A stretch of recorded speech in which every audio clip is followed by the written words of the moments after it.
Hi, my name is Laura. I'm going to be your nurse today. I'm just going to close the curtain for some privacy and begin by washing my hands. Can you squeeze my hand, please? And what is your name? Marcella. What is today's date? The 30th. And where are you? At the Memorial Hospital. Okay, Well, so patient is awake, alert, and orientated times 3, identifies the name, place, and time. So I'm just going to ask you some general questions. Do you have any allergies? No. Any medical history I should be aware of? No. Do you smoke, do drugs, No. alcohol, any of that? Are you taking any medications? No. And do you exercise? Yes. 2 or 3 times a week. Okay, so I'm going to do a physical assessment for you. That is what you're here for today, correct? Yes. And do I have your permission to get started? Yes. Okay, so first we're going to assess the head and neck. So I'm going to start by doing this exam called Perla. If you could just follow the light with this eye. Okay, and now the same thing but with the other eye. Pupils follow. And now I'm just going to go like this and then just... Okay, and pupils accommodate to the light. Perfect. Now if you can just open your mouth and say ah. Ah. Okay, the soft palate goes up, the mouth is pink, and moist, palate rises, and then the uvula is at midline. The trachea is also located at the midline. Now if you could turn your head to one side, turn your head to the other side, shrug your shoulders up and down. Okay, next I'm going to assess your respiratory system, so if you could please get up for me. I'm going to assess your AMP ratio, so it should be 2 to 1. The width here should be the width here. 1 to 1 would indicate a barrel chest, but this is a normal finding. And the color is right normal for the patient's ethnicity, and the respiratory rate is 18, which is normal. Normal finding would be 12 to 20. So your lungs seem to be doing fine. No difficulty breathing, no accessory muscles used to breathe. And if I could just please look at your fingers, like this. Okay, so here I'm looking to see if there's a more than 160 degree on the top of the finger, so look for clubbing, which is a sign of hypoxia. That there is no finding of hypoxia. I'm going to place now this kind of like little clip on your finger. It shouldn't hurt or anything. It's just going to check the saturation of your oxygen. Beep, beep. Okay, your O2 saturation is at 96. Anything above 95 is a normal finding, so you're good there. And now I'm going to, okay, if you could turn around, you can get up. I'm going to assess here. I'm going to place my hands right here, and then if you could just breathe in, and then breathe out.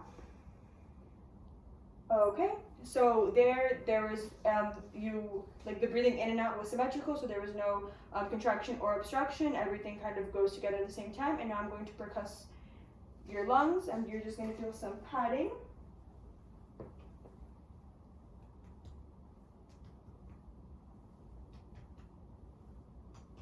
And that is resonance, which is the normal finding sounds of the lungs, so everything is fine here. Now I'm going to auscultate on the sides of your trachea. I'm going to listen to your trachea.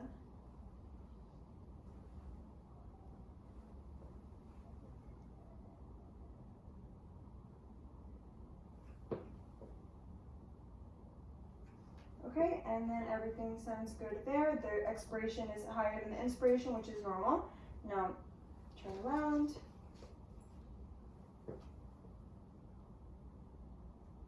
Go to this, I think you can see me. Okay, the inspiration and expiration are equal. And now, over here. And the inspiration is greater than the respiration, which again is a normal finding. So now, turn around, and you're going to say 99. 99. 99. 99. 99. Okay, perfect. So that sounded just like it should have. That's called the bronchoscopy. And it sounds a little bit muffled. An abnormal finding would be like a very direct, clear 99, but that was fine. And then now you're going to say E.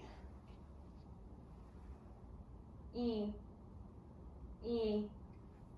E. E. Okay, again, that's a muffled E. A clear or the sound of A would be an abnormal finding, but everything sounds good.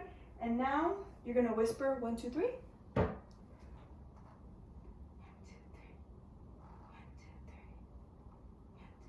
Okay, and then again, that's it sounds muffled. A clear 1, 2, 3 would indicate some type of abnormality. So now, if you could sit down, we're gonna do the cardiac assessment. So first inspection, I'm gonna look at we're gonna do a JVD test, which is a vein distension. So you would lay down. In a hospital bed, you would be 30 degrees up, but this will do for now. So basically how this would go, I would look at the highest point, which would be your jugular vein. So it would be a jugular vein distension. And then I would go to the highest point at the point of Louis, which is around here, and then I would measure the two at 90-degree angles and see how far up the vein goes. If it's higher than 3 centimeters, then that indicates an issue with distension. If it's not, then that's not an issue. And then when I press down on your liver, the vein should disappear. If the vein still appears when I press on the liver, then that is an abnormal finding, but everything looks good there. Now palpation. Okay, can you move down a little bit? Okay, I'm looking for heaves and lifts. Everything is fine. That would be like an indication of a murmur or an abnormality. And I'm going to listen with the bell for low pitch. So I'm going to listen with the bell for your carotid artery, and then I'm going to listen to your heart at the right angle of Louis. So carotid artery. The other side.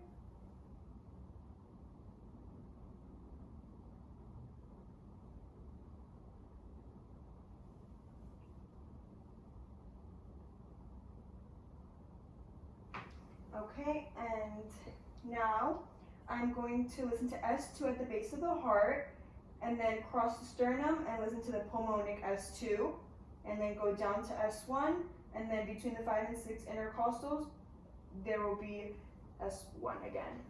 So we're going to listen here.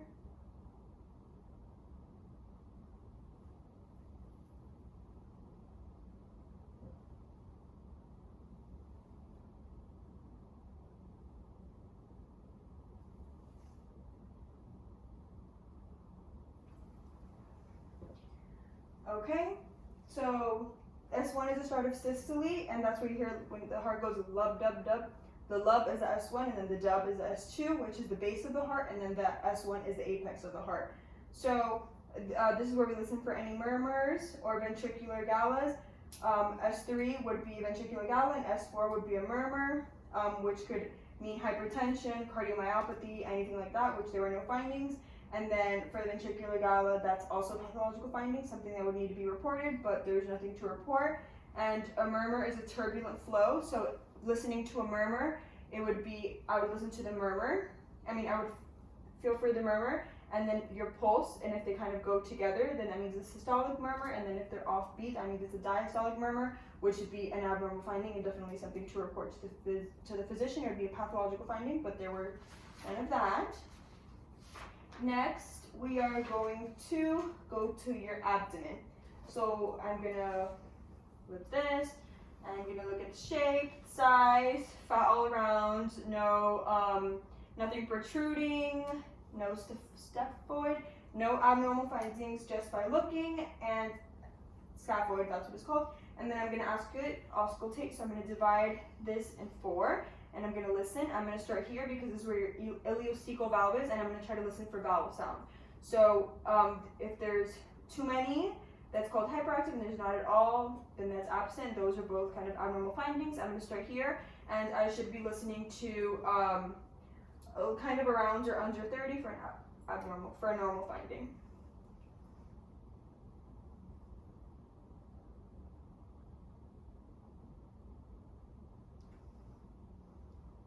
You hungry?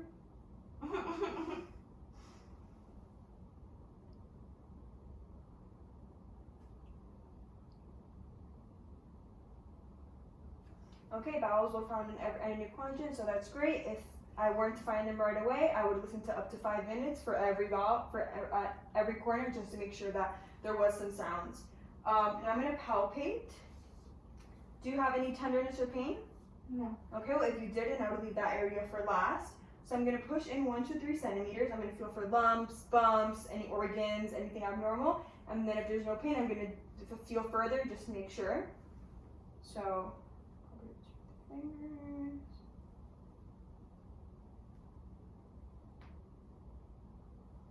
This is kind of like a circular motion. Any pain? No. Okay, awesome. And now I'm gonna percuss your stomach. So it should sound timpani, which is kind of like a more loud pitch, and then dol should be under where you're over like a bone or the liver, something like that. So I should hear timpani, and then dol would be kind of an abdominal finding. So I'm gonna start up here. So if you could please put your hand in the middle, this way. And I'm just gonna kind of move your arm, please. I'm just gonna tap you, and then I see a kind of like a wave that is like the fluid moving. That means you have fluid in your abdomen. Okay, that was not a positive finding. A positive finding would have been like to see the wave, but you're good there. And then now I'm going to, if you could get on your side. Good. Yes. And then I'm gonna again percuss timpani, and then when I start hearing dullness, that's where you have the fluid. So if I start hearing dullness here, that means all of this is fluid, dullness here, this is fluid, etc.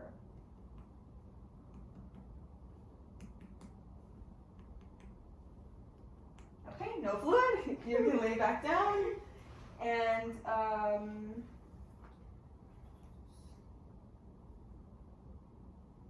okay, now I'm gonna do kind of these little tests to see for appendicitis. So raise your leg, please. Oh. And then if I were to pull it down and that would hurt, that would be an indicator, could potentially be an indicator of appendicitis. Rotate your leg, or lift your leg.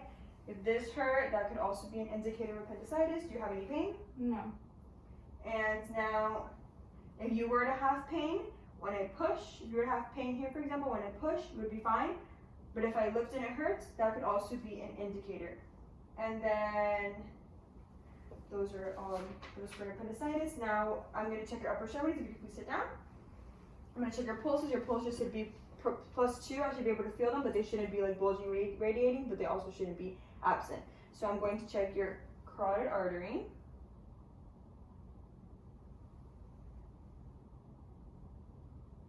Okay, now your brachial pulse and your radial pulse.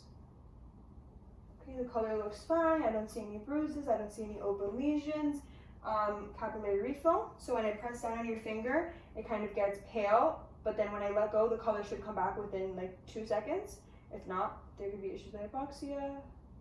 Capillary refill was quick. That is perfect. No change in temperature, tenderness, or edema. Now I'm going to assess your range of motion. So if you could please get up. We're going to practice some movements. So this would be flexion.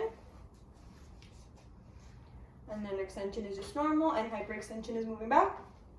Okay, perfect. If you can now have a seat, please. And lower extremity, same thing. The color is fine. No tenderness, no wounds, lesions, or varicose veins. I'm going to assess some of your pulses.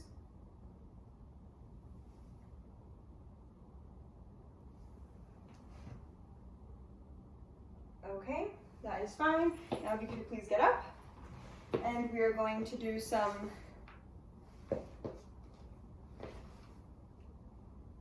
and now rotate your leg around and back.